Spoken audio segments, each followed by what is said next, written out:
Okay mga boss, so ayun, long time no vlog again ano. Bali, request nga lang pala ito ng isang subscribers natin na nabasa ko lang naman yung comment niya dun sa isang video natin kung saan paano daw mag-install ng mini driving light na apat yung wires, and then chinek natin yung mga videos natin. So bali wala ko pala tayong na-upload na ganitong tutorial which is 4 wires nga. So yung kadalasan lang na ina-upload natin is yung 3 wires at kung paano mag-install ng MDL na isang relay, dalawang relay at tatlong relay. Okay, so bali kung nabasa nyo na yung ating thumbnail, tuturuan ko kayo kung paano mag-install ng mini driving light na apat yung wires. Okay, so direct to the point na tayo mga boss. Dito na agad tayo sa ignition switch para hindi na tayo tumagal. Ignition switch. Okay mga boss, so sa ignition switch natin mga boss, marami tayong klase ng ignition switch. I mean not hindi klase or dami ng wires. So meron tayong ignition switch na 4 wires at meron din tayong ignition switch na 2 wires. Meron din tayong ignition switch na 6 wires, pero yung ginamit natin dito is yung 4 wires kung saan ito yung common na kadalasan nating makikita sa ating mga motor. And dun sa 2 wires, so tuturo din natin yun mamaya, pero dito muna tayo sa 4 wires. Okay, so sa ignition switch naman tayo na may 4 wires. So kung makikita nyo, meron tayong green dyan. Yung green na yan yung ating ground. Yan, so pupunta yan sa ating negative terminal ng battery or sa chassis. So yan yung negative natin. And next naman, meron tayong wire dyan na may stripes na white. So yung wire na yun, pupunta lang yan sa ating CDI. Yan yung kill switch ng ating motor, ng ating makina. Kaya kapag in-off natin yung ignition switch, mamamatay yung ating motor. Next naman is yung ating red wire or yung pure red wire. So yung wire na yan, nanggaling lang yan sa positive terminal ng battery mga boss. Siyempre, dyan nakadikit yung ating fuse or yung stock fuse natin or yung built-in fuse ng motor natin. So siyempre, from battery, positive terminal, pupunta yan sa ating ignition switch. Pure red nga pala yung mga boss ano. Next naman is itong ating accessory wire, which is itong pure black. So pure black yung ating accessories wire mga boss ano. So pag-i-install ng mini driving light, isang wire lang yung hahanapin natin yan, which is itong accessory wire. Then ang prinsipyo naman itong accessory wire mga boss, so kapag naka-off yung ating ignition switch, walang supply yung ating accessory. So kapag naka-on naman siya, doon lang magkakasupply. So from positive terminal ng battery, dadaan sa fuse, tatakbo yun sa ignition switch, isusupply sa accessory wire. So ganun lang yung kasimple mga bossing. Okay, so dito na tayo sa ating MDL. So bago yon, siyempre meron din tayong relay dyan, pero napakadali lang yan, basta masundan nyo lang yung ating video tutorial mga bossing. Okay, so sa relay muna tayo. So dalawang relay nga pala yung ginamit natin, which is itong standard way ng pag-install ng mini driving light. At kung mapapansin nyo, meron pang isang switch doon. So mamaya na yon. So yun na yung pinaka ihuli natin. Okay, so dito muna tayo sa ating relay mga boss. So sa relay natin, meron tayong numberings dyan. May mga number tayo dyan. Siyempre may mga pins yan.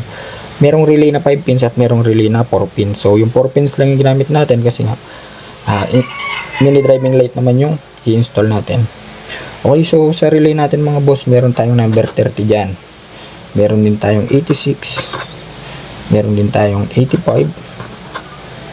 At meron tayong 87. So same lang dun sa kabila, 86, 30, 87 at 85. So dalawang relay mga boss ano. Ang unang hahanapin natin dyan mga boss is itong number 30. So yung dalawang red na yan. Then pagsasamahin agad natin yan. Ayan. So pinagdikit natin, gumamit tayo ng isang wire at diniretso natin sa may positive terminal ng battery. Siyempre with fuse. Lagyan natin ng fuse for safety purposes. 10 to 15 amps pwede na yun. Basta ang mahalaga may fuse siya mga boss. Kasi once na may nag-short circuit dito, safety ka kasi may fuse, hindi na mandadamay pa ng ibang wires. Then, okay na tayo sa 30 mga bossing ano. Hanapin naman agad natin dyan, or hanapin naman ulit natin dyan yung number 85. So, yung 85 na yun mga boss, ayan. which is itong kulay green. So yan yung ginawa natin ground. Pwede nyo rin nga pala itong pagsamahin mga bossing, ano, yung green wire na yan, at itap nyo na lang sa isang pwesto. Mas mainam sa chassis para hindi na kayo lumayo or gumamit ng mahabang wire kung dito nyo i-install sa chassis na lang, basta walang pintura, goods na yon. Next naman is itong 86. So sa 86 natin mga boss, kung mapapansin nyo, yellow yung wire dyan, sa kabila is blue. So take note mga boss, ano, kung ano nga pala yung nakita nyong wire ng ginamit natin dito or wire color coding. So huwag kayong magbe-base dito kasi pagdating sa parts or sa may mismong socket ng relay, paiba-iba ng kulay yan. Basta ang tatandaan nyo is itong mga numbers and kung paano siya i-wiring. So same lang din dito sa domino, huwag kayong magbe-base dito sa color coding na ginamit natin, pati din dito sa ating mini driving light. So basta kapag napanood nyo to and naintindihan nyo, alam nyo na siyang i-install, gamit lang kayo ng test light para hindi kayo malito. Okay, so saan na ba tayo? Nandito na nga pala tayo sa number 86 mga boss, ano. So okay na tayo sa 30, pinagsama, positive terminal, goods. 85 ground, yun, same sa kabila, 85 ground. 86 at 85, so kung mapapansin yung mga boss, nanggaling yan sa ating domino switch. So dito na muna tayo sa domino switch. So sa domino switch natin mga boss, meron tayong tatlong wire dyan. So yung isang wire dyan, yan yung tinatawag nating common or yung pinagkukunan or yung pinapasukan ng mismong supply. So kung mapapansin nyo, yung kulay red nakatap na sa ating accessories wire. So ibig sabihin nyo yung ating common wire. So ito yung com natin. Yan. Yan. So ibig sabihin dyan papasok yung supply para ibato niya sa ating dalawang wire. So yung isa sa yellow and yung isa sa blue.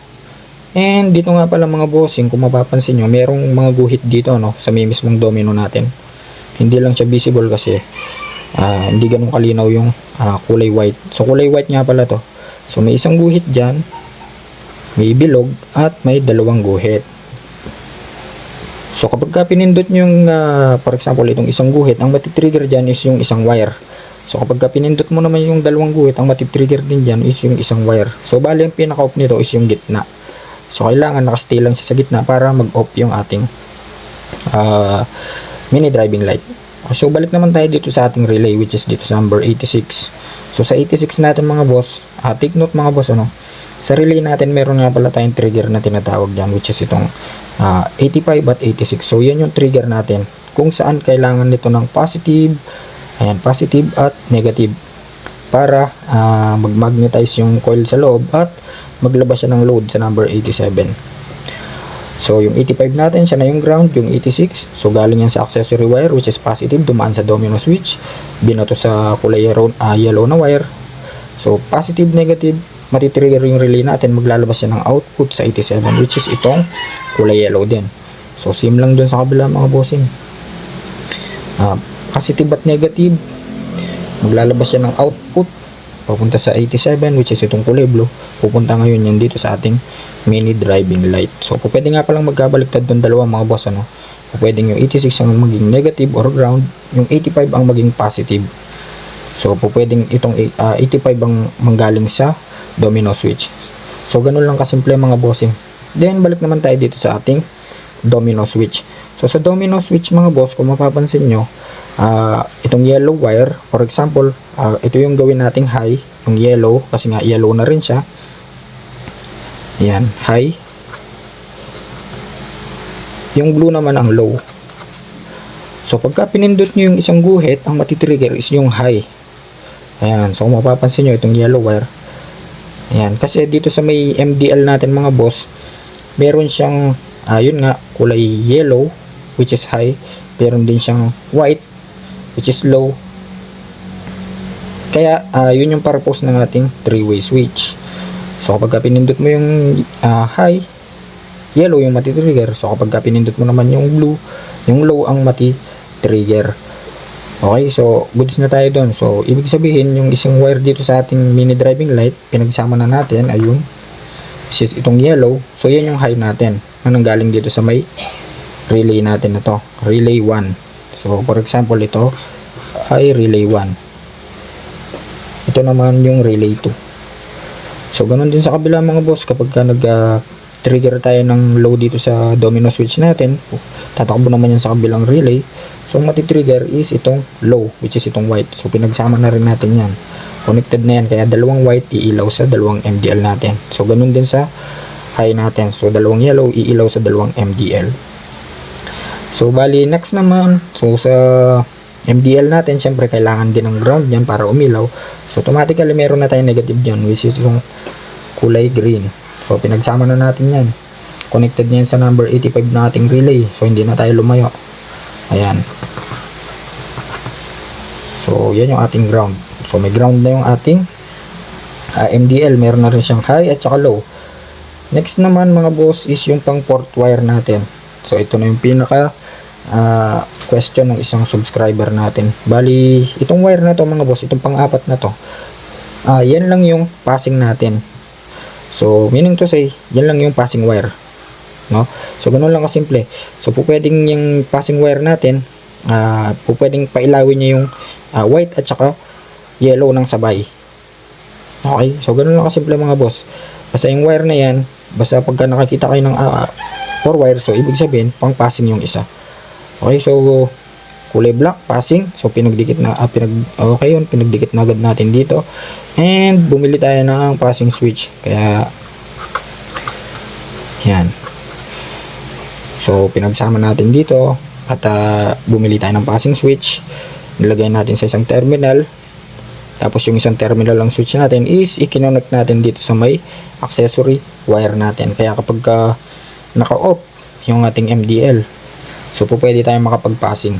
So dito naman sa passing switch mga boss, discard nyo na kung saan nyo to i-install or ilalagay. Basta accessible siya ng daliri natin. So yun, ganun lang kasimple mga boss. Bali hanggang dito na lang siguro.